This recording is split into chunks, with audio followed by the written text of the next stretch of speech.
Hare Krishna Maharaj. Oh, sorry. I hope we're back now.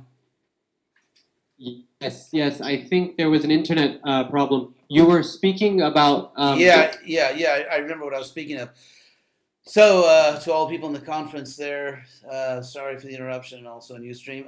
What I was saying is, I think part of the problem can be traced to a radical dualism in ISKCON, which I believe is in some ways, not in all ways perhaps, but in some ways irrational, mythological, and very dangerous. I can't see you, by the way. Is that intentional? Or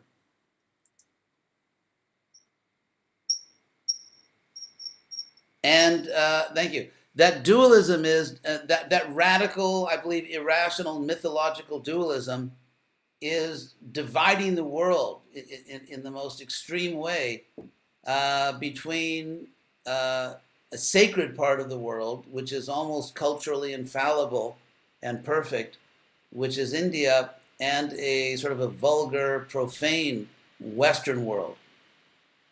And understanding the almost the mission of the Hare Krishna movement, not as trying to present Krishna and the science of bhakti yoga to a fallen world, but sort of trying to culturally colonize the Western world and other parts of the world. That there's this battle between Indian culture, not Krishna consciousness, Indian culture. That's why I say it's irrational, because it doesn't really exist. That somehow there's this culture war going on, which between Indian culture and Western culture. For example, one ISKCON guru, very well-known ISKCON guru, just posted an article saying that in Delhi, in Delhi, that a sweet shop closed, and this sweet shop had been open for 225 years, and the owner explained that the reason the sweet shop closed is because people were now buying Western sweets like chocolate and pastries rather than traditional Indian sweets. And so this famous guru then declared that ISKCON should take up as a type of sacred mission propagating, as he put it, Vedic sweets. So the idea that there is such a thing as Vedic sweets, and that they are basically non-different from Indian sweets, even Indian sweets that didn't exist 150 years ago or even 30 years ago. So this mythological idea that with all of the massive Muslim influence, Scythian, Central Asian influence, Western influence, that somehow Hindu-Muslim ethnicity in India is basically as close as you can ever get in this universe, the spiritual world. And therefore, ISKCON is engaged not merely in trying to get everyone to chant Hare Krishna and love Krishna and understand Prabhupada as Krishna's pure devotee, but actually we are trying to re-ethnicize the world. We are trying to culturally colonize the United States, England, Germany, France, Australia, etc., etc., etc. Culturally colonize and take over. And that's what we... So how does this relate to education? It relates to education for the simple reason that one of the hallmarks of Western civilization at its best is rationalism. Now, there's a very common habit among certain people in ISKCON of comparing the absolute most glorious cultural features of India with the most disgusting, vulgar degradations of the West, as opposed to... Anyway, you understand the point. So, I mean, when I started a program called Krishna West, some people were offended that I would connect those two words, Krishna and West. Some people actually thought that putting those two words together was offensive. Another very famous ISKCON guru, just a little YouTube video, which I'm in the process of writing a refutation for, and he said that all Western clothes are vulgar and just all about sex. In other words, right now I'm wearing a collar shirt, and this shirt is simply sex. This is nothing but sex. You can see it. I mean, it just reeks, it exudes passion, right? No, not really. But so part of Western culture is the importance of rational education, the importance of not merely learning the philosophy, but learning philosophy, the importance of training people to think independently. If you study the history of East and West going back thousands of years, and it has been studied, you'll find that although you could say the greatest things come from Bharatvarsha, but it was the West and not the East that placed a real value on training people to be independent, rational thinkers, to educate them in that way, rather than merely indoctrinate them. And so my thesis, right or wrong, but I believe it's right, is that part of the fact that, or part of the reason that education is so shockingly neglected, it's like the, how do you say it? It's almost like the neglected child of ISKCON. The reason that education is so underemphasized, undervalued, is precisely because it's all connected to this mythological view of Vedic culture, and there's not much role, or education is not so important. You merely worship. You don't need to learn to think rationally. I think those things are actually connected. Another point I wanted to make is that what should ISKCON do? Even though it's so much fun to criticize, I will sort of renounce for the moment that pleasure and say something positive. So I see that education, there are some things which obviously we all know. We want devotees to learn about Krishna. We want devotees to learn a profession, become successful in the world for their own happiness, and also so that they can provide for their families. They can help to fund the Sankirtan movement, not only fund it, but use their social influence, use their skills, their abilities, and so on. In many, many ways, devotees who are educated, who are successful in life, can do a lot for this movement. That's why when I took sannyas in 72, Prabhupada told me that the students, university students, are our best clients, that they are the most important people to preach to because they can do something in the world. They're the future leaders. So it's very much in ISKCON's interest, although many people in ISKCON don't understand it's in their interest, to give tremendous importance and resources and attention and energy to educating devotees, especially our own children. Although it's amazing that, let's just call a spade a spade. The history of the Hare Krishna movement is that most devotees thought it was much more important to build bigger and more opulent temples for bigger and more elaborate rituals than it was to save our own children.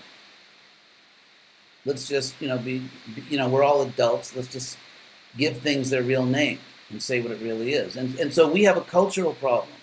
It's a cultural problem in ISKCON. So one issue is that obviously in every possible way it's in ISKCON's interest to educate our members, to educate especially our children, to whom we have our first duty and obligation. And also ISKCON desperately needs to create a class of public intellectuals. Public intellectuals, it's a class of people who are highly educated and deeply concerned about public issues. And there is, I'm in Spain right now, and I was just speaking about this with some devotees. There is in the world today, there is in the Western world, and increasingly around the world, a conversation going on. There's an international conversation which is being conducted basically according to the ground rules and you could say that the social sciences and historical methodologies of the Western world. But it's a conversation about public interest. How do you stop war?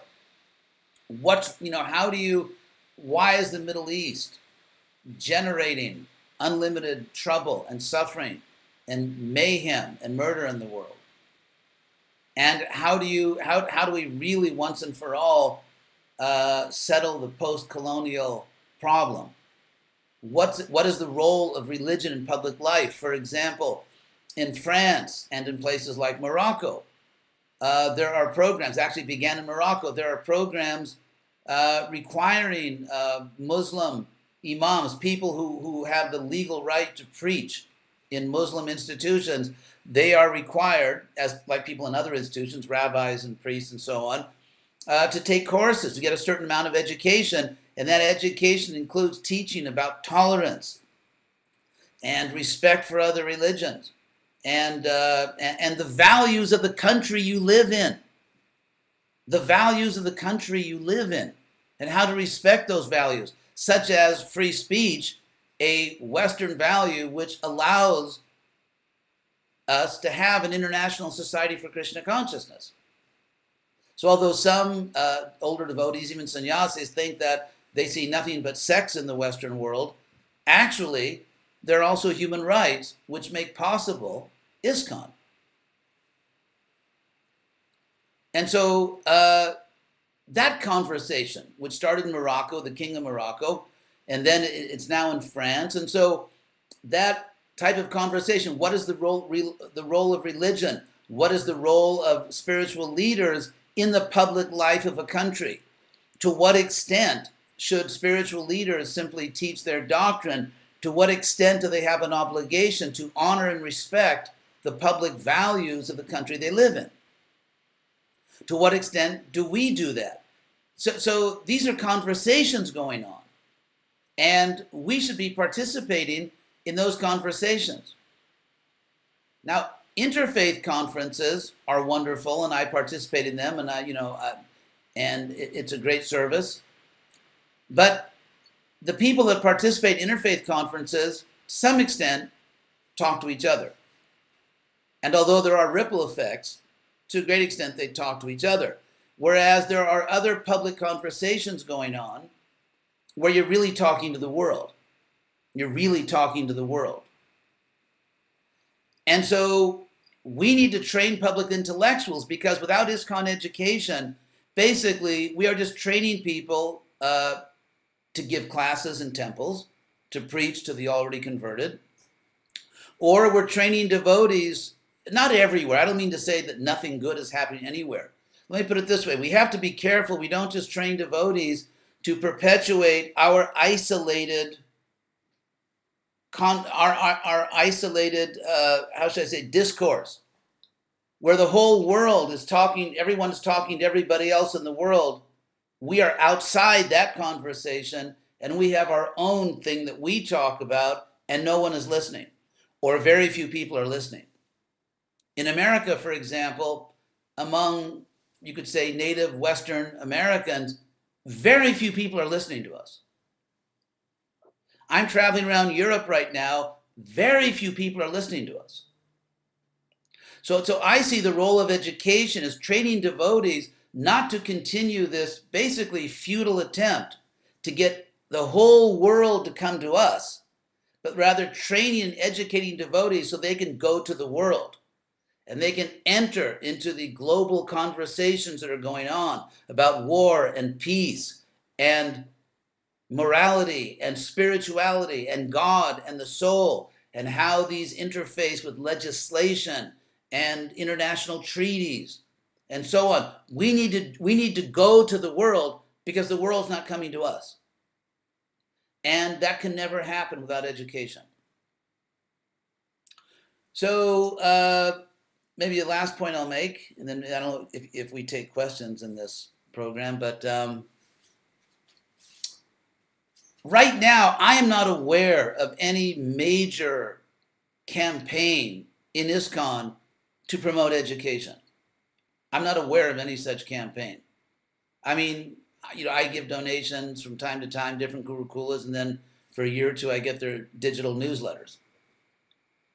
But the point is, there is a major cultural flaw in the International Society for Krishna Consciousness, and I hope, ISKCON is not going to be like the textbook example of the Sikh corporation. I hope it won't be that, where if there's a problem and someone points it out, the person that points it out is the problem.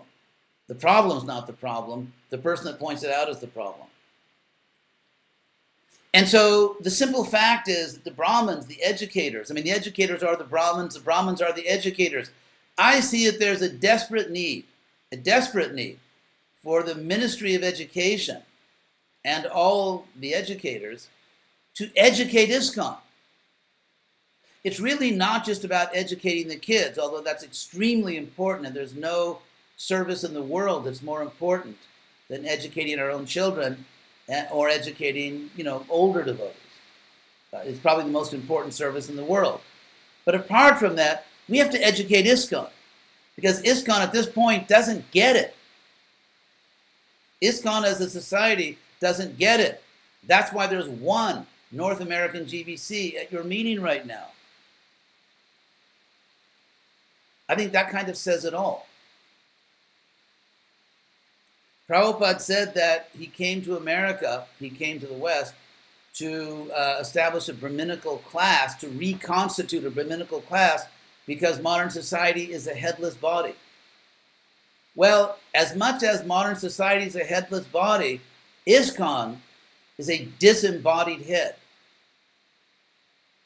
And the point is that I hate to put it in these terms. But I'm just going to say it. And the worst that can happen is that I'll get less donations this year. Raise your hand if you think that was funny. Okay, so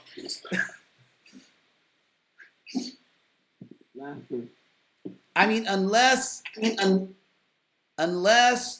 there is a major international campaign to explain to devotees that educating, enlightening devotees, training devotees to persuade the world to accept Krishna in an intelligent, relevant way is just as important as building another 500 temples where we display opulence and perform elaborate rituals. Unless we somehow convince ISKCON of that, they won't get it. Because the simple fact is that if you look at it, and I'll be very blunt here, and I'm sure, some people will be appalled that I've reached, new levels of lowness or something in my public discourse. But the point is that the social body is like a pyramid, and the fewest number of people are the Brahmins, and then you get Kshatriyas, then you get Vaishyas and Shudras. And ISKCON, to a great extent, is a Vaishya and Shudra movement at the present time.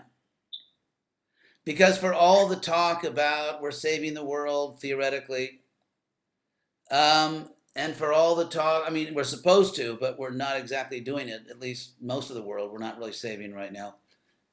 And so despite all the talk, education is not on top of ISKCON. Education, teaching, is not the most important program in ISKCON. And it's just not. It's just not. If you go to the Ministry of Education website and look up all the Gurukulas in the world, frankly, it is, make sure you have a little bottle of antidepressants next to you. Because it is actually shocking, outrageous, and almost literally unbelievable. It's almost unbelievable how little value is given in the so-called new Brahminical society to teaching. And so I think what I would suggest to you is that we desperately need a major international campaign, just like some people are traveling around with Lord Nityananda's his slippers or sandals, which which are used in ritual worship. There has to be an international campaign. If you, the Brahmins, don't convince ISKCON that it really needs to put the Brahminical class at the head of society, if we don't persuade them, who's going to persuade them? Who's going to teach them if the teachers don't teach them that? So I think that I would humbly request the Ministry of Education to figure out how to persuade ISKCON that Chaturvarnyam is actually important. And that education is not just sort of a little extra thing to make sure your kid doesn't become a drug addict or a Christian. that actually education is really the most important aspect of a spiritual movement. And there's a political reality of ISKCON. I mean, you know, we may dream that we are governed by completely rational people that just, you know, fairly come to decisions based on the evidence and what's right. But in the real world, the squeaky wheel gets the oil. And so I think in the real world, there needs to be a major, major campaign to, frankly, to save ISKCON. Because all of this, you know, ISKCON, it's just like Lord Chaitanya gave the example of a garden.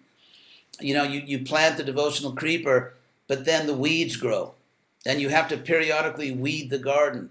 So gardens, you know, fill up with weeds, not only individually, but also collectively.